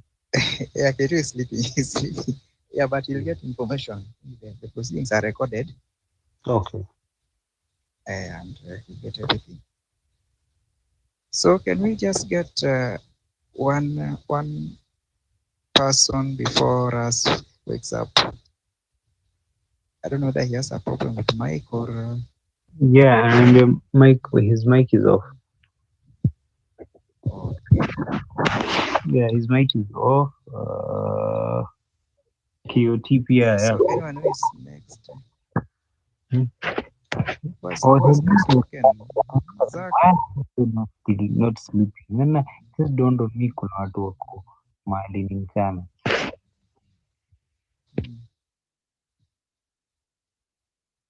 So can we just have someone finalizing here?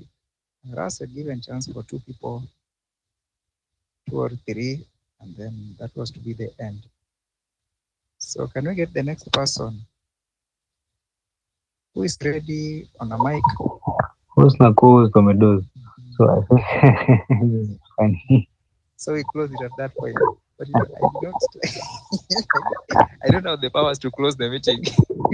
What one is that? As of now, you can speak sign language. You know, speak nice my emoji. So you can just tell me away through the rest. I will be very wrong if I close the meeting. It's not on my powers. But it's like everyone else is exhausted. Kuna watu wa sign language, just go on. Just tumeni hizo masmile na whatever. We will. Whoever can understand them, will respond. And I would really like to hear the voice of a lady. Don't we have ladies in the house? Kate.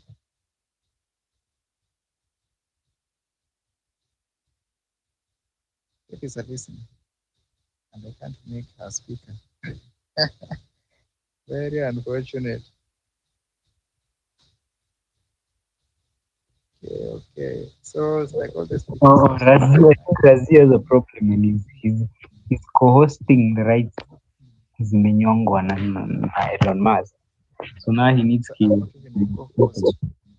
needs yeah, he's trying to they should make me co-host.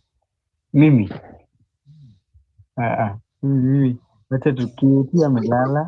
I don't know whether amelala. Alafu now the co-host Nyonga. So now he can be added. So from the signs I see is telling. So Ras G, if you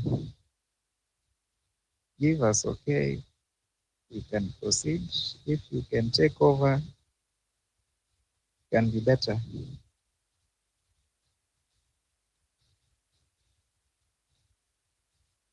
Ndio Gachagua anasikia. Venye Gachagua anasikia sasa. So interesting. We should have a series of focus like 3 or 4 ago. But yeah, we can just. I don't even want to tell people.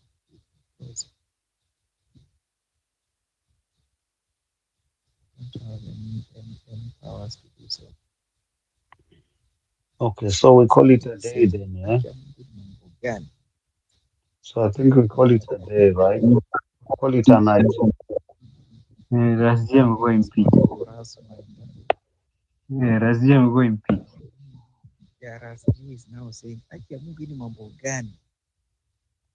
These things will happen. So, okay, I don't know. Perhaps Rasji will have to finalize. But to me, I want to appreciate everyone who has actually contributed. Their contributions actually weighty matters, and I believe all of them have been taken into account. And the team is going to work on them, the ones that can be addressed. The areas where communications and update are needed, I think they're going to do so. And by the way, this is a really, really important point where if there's a court case, I think people should be updated on how things are going so that we don't end up spoiling the party or just everyone thinking anything. So if there's any update, I think it should be done. And also those who sent the emails to the clerk, I really want to appreciate these guys.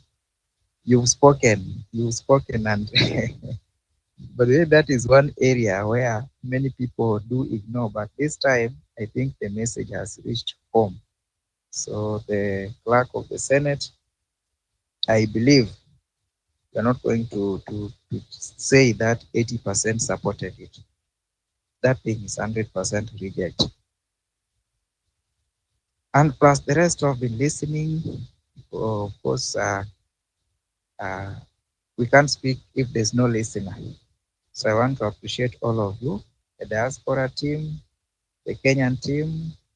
By now, some people should be deep asleep, but at least they have managed to be with us up to this moment. May God bless you so much, and let us continue doing what we can so that we can clean our country.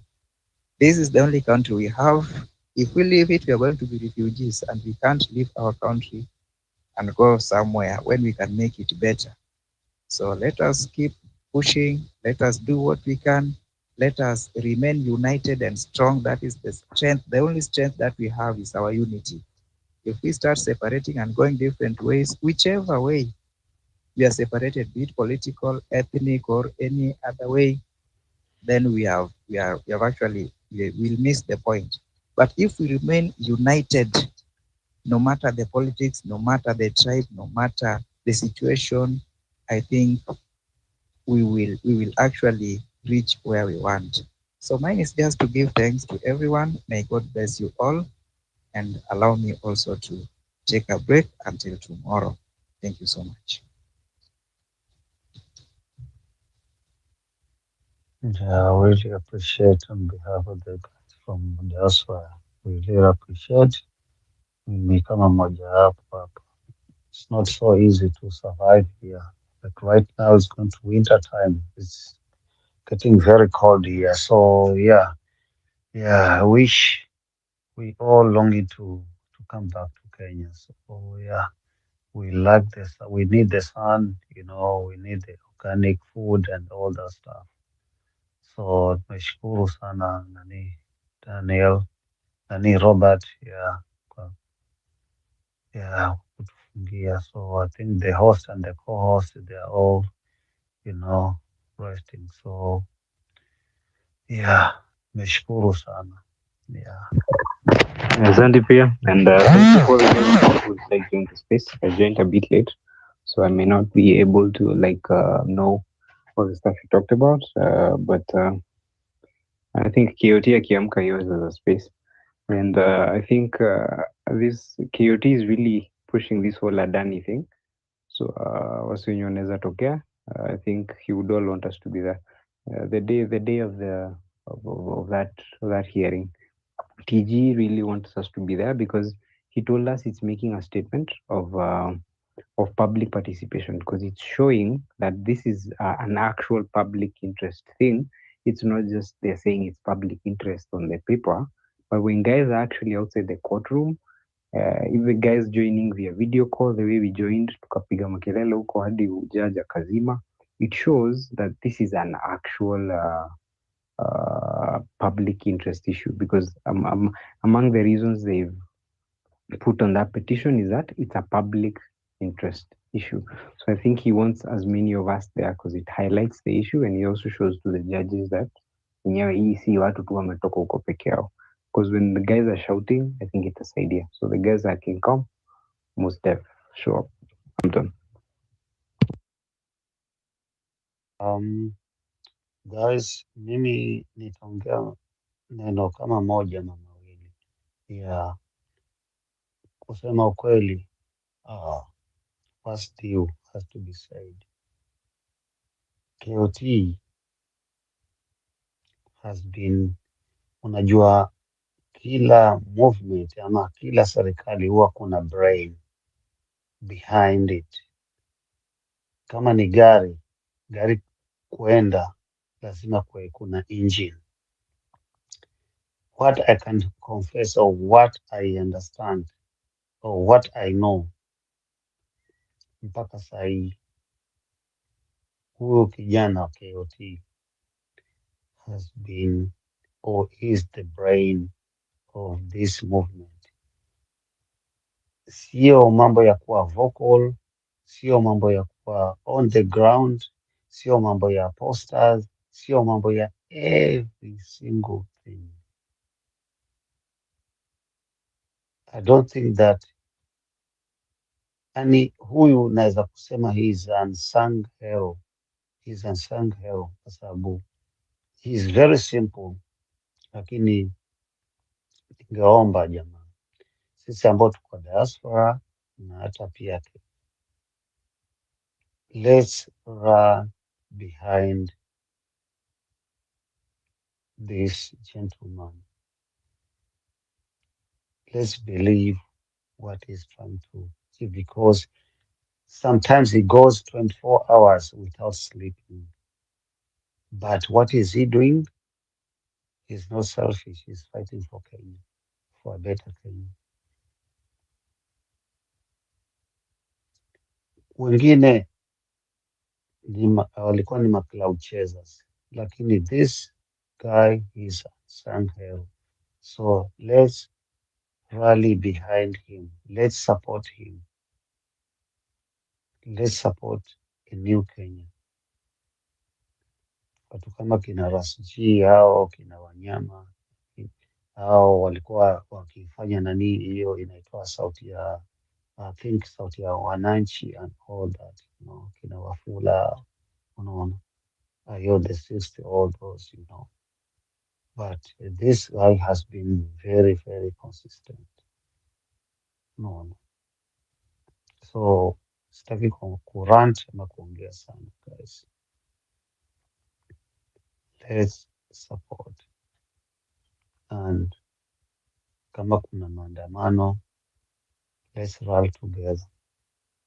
Kama hii 11-11, us will be behind you guys. We'll support everything, you know. We are behind you guys. Kama kuna kitu chochote kile ambacho kinatakikana, you know, in terms of funds, we are here. We are always here. So sitaongea sana, but yeah. Good night to everyone. Yeah, to rest. Thank you. Nashukuru sana.